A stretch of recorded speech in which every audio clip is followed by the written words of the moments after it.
que j'ai lu quand j'étais étudiant à Paris, donc il y a une dizaine d'années. Et déjà à l'époque, ça m'avait interpellé, j'avais trouvé ça très cinématographique. C'est une idée qui a trotté dans ma tête pendant pas mal de temps, et puis un jour j'ai décidé d'en faire l'adaptation, donc j'ai commencé par transformer un peu le bouquin pour en faire un scénario. Après, on a essayé de le faire financer, mais ça n'a pas marché. Du coup, ça a pris un peu plus de temps pour réunir les fonds, mais quand j'ai eu les fonds, j'ai constitué l'équipe et on a tourné, quoi.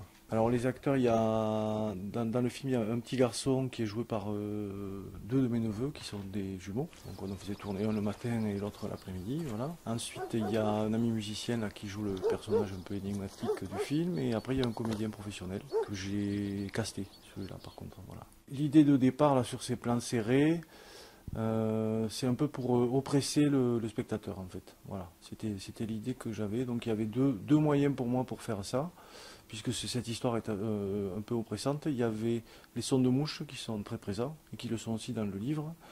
Et après il y avait ces plans serrés qui sont un peu des plans subjectifs du point de vue du gamin, voyant ce vieil ouvrier qui mange, qui mâche. Donc voilà, en fait moi c'était ça, c'était mettre un peu les gens dans une situation un peu inconfortable, quoi.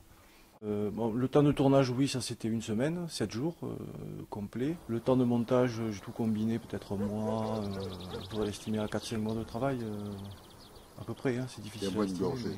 Mais moi, ce que j'attends, c'est éventuellement de vendre ce film, ce qui serait déjà une belle récompense, et surtout de pouvoir financer les suivants, quoi.